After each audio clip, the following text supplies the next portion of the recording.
সনাতনী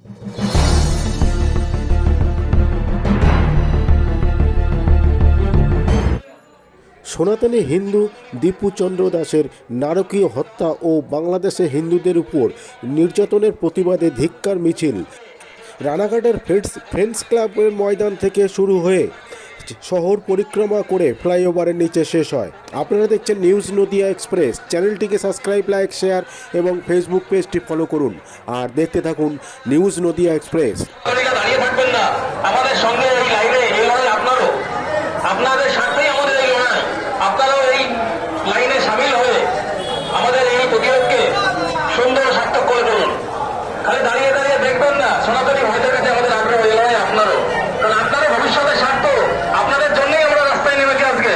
ভাববেন না যে আপনার দিন আসছে না সামনে। আজ বাংলাদেশ আগামীতে পাকিস্তানে দেখেছেন হিন্দু শূন্য, আজ আগামী দিনে পশ্চিমবঙ্গ শূন্য হওয়ার পালা। তাই আপনারা এগিয়ে এসে লাইনে দাঁড়ান এবং সনাতনী হিসাবে আজকের আন্দোলনের প্রতিবাদ করে তুলুন।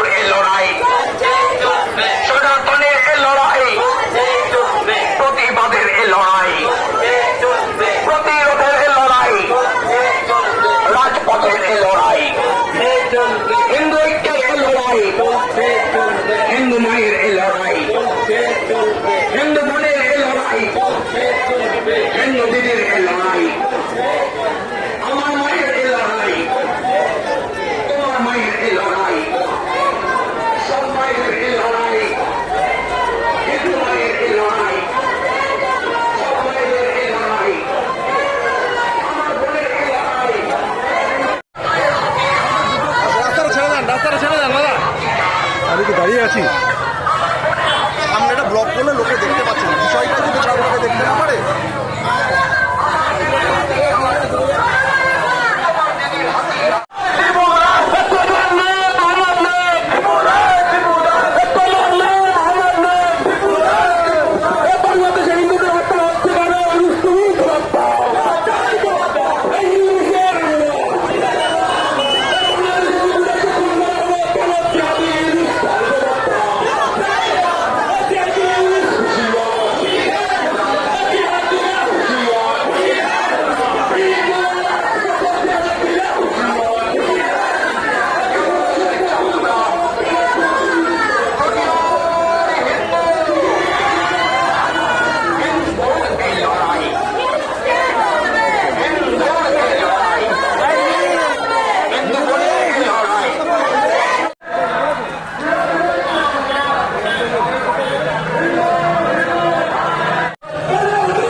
নির্মমভাবে গাছে ঝুলিয়ে আগুন ধরিয়ে হত্যা করা হয়েছে।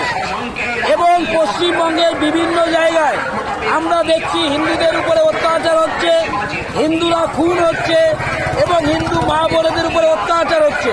তার প্রতিবাদে আজকে বঙ্গীয় হিন্দু মঞ্চের পক্ষ থেকে আমরা রানাঘাটের রাজপথে এই মহা মিছিল করছি যে হিন্দুদের স্বার্থে হিন্দুদের লড়াই হিন্দুদেরকেই করতে হবে, তার জন্যই আমরা রাজপথে আছি।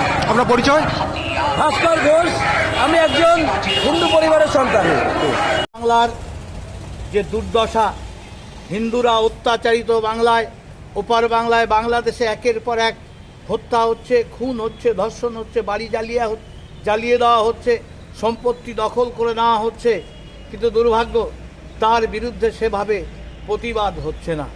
বিশেষ করে বাংলাতেও কয়েক বছর ধরে দেখতে পাচ্ছি তৃণমূলের রাজত্বে মমতা ব্যানার্জির নির্দেশে হোক, পুলিশ যেভাবে তারা হিন্দুদের ওপর নির্মমভাবে অত্যাচার করছে, এখানে চাকরি প্রার্থী যুবকদের ওপর যেভাবে লাঠিচার্জ করছে, হিন্দুদের উপর অত্যাচার যেভাবে হচ্ছে, আমরা দেখলাম বাংলাদেশে দীপু দাসের ওপর যেভাবে নির্মমভাবে মৌলবাদীরা খুন করে তারা উল্লাসে মাতোয়ারা আগুন জ্বালিয়ে দিচ্ছে, ফাঁসি দিচ্ছে, মৃতদেহকে যেভাবে অত্যাচার করছে, এটা সভ্য সমাজ কখনোই মেনে নিতে পারে না। তার বিরুদ্ধে পুলিশ যখন আমরা দেখলাম বিশ্ব হিন্দু পরিষদের নেতৃত্বে সাধু সন্তরা প্রতিবাদে সামিল হয়েছে। আজকে বাংলার নপুংসক পুলিশ যখন মৌলবাদী মুসলিম শক্তি যখন খুন করে, ধর্ষণ করে, বাড়ি জ্বালিয়ে দেয়, সিএর কারণ দেখিয়ে সরকার সম্পত্তি ভাঙে, তখন লাঠিচার্জ করতে পারে না, কাদানে গ্যাস ছুঁড়ে মারতে পারে না, গুলি চালানো তো দূরের কথা। কিন্তু দুর্ভাগ্য আমরা দেখতে পাচ্ছি একের পর এক যখন মানুষ প্রতিবাদে সামিল হচ্ছে, সেই প্রতিবাদী মানুষকে যেভাবে কণ্ঠরোধের জন্য অত্যাচার করা হচ্ছে, ইতিহাসে এইরকম ঘটনা ঘটেনি। আমরা দেখছি জালিয়ানওয়ালাবাগের হত্যাকাণ্ডকেও আজকে হার মানিয়ে দিচ্ছে হিন্দুদের উপর অত্যাচার, কিন্তু সেভাবে কোনো সরকারই প্রতিবাদ করেনি। তাই আমরা রাজ্য সরকারকেও বলি, আপনারা এইভাবে মৌলবাদকে প্রশ্রয় দিয়ে ভোটের লাভে যা করছেন, আগামী দিন আজকে অতীতে যেভাবে ব্রিটিশরা করেছিল তার ফলে দেশ ভাগ হয়েছিল, কংগ্রেস যেভাবে করেছে তার জন্য দেশের এই দুর্দশা। আজকে কমিউনিস্টরাও একই পথে চলেছে, তৃণমূল কংগ্রেসও আরও বেশি তোষণ করে বাংলার ভয়াবহ অবস্থা তৈরি করেছে। বিশেষ করে বৃহত্তর বাংলাদেশ হতে বাকি নেই, ওপার বাংলায় হিন্দু নির্যাতিত, এখানেও নির্যাতিত আরও বেশি হচ্ছে, খুন হচ্ছে, ধর্ষণ হচ্ছে। এবং আশ্চর্য ব্যাপার, প্রশাসন তারা দেখছি অত্যাচারিতকে আইনি সহযোগিতা না দিয়ে অত্যাচারীদের পক্ষে দাঁড়াচ্ছে। তাই হিন্দুরা আজকে প্রতিবাদের ভাষা নেই, তারা সকলে এক হয়ে তারা রাস্তায় নেমেছে, কারণ তাদের দেওয়ালে পিঠ থেকে গেছে, আর পেছনের কোনো রাস্তা নেই। পদক্ষেপ নেওয়া হলো, কাদের উদ্যোগে নেওয়া হলো? এটা বঙ্গীয় হিন্দু জাগরণ মঞ্চের পক্ষ থেকে এই মিছিল করা হয়েছে, তাতে দলমত নির্বিশেষে সকল মানুষ তাতে সামিল হয়েছে, তাতে আমিও সামিল হয়েছি।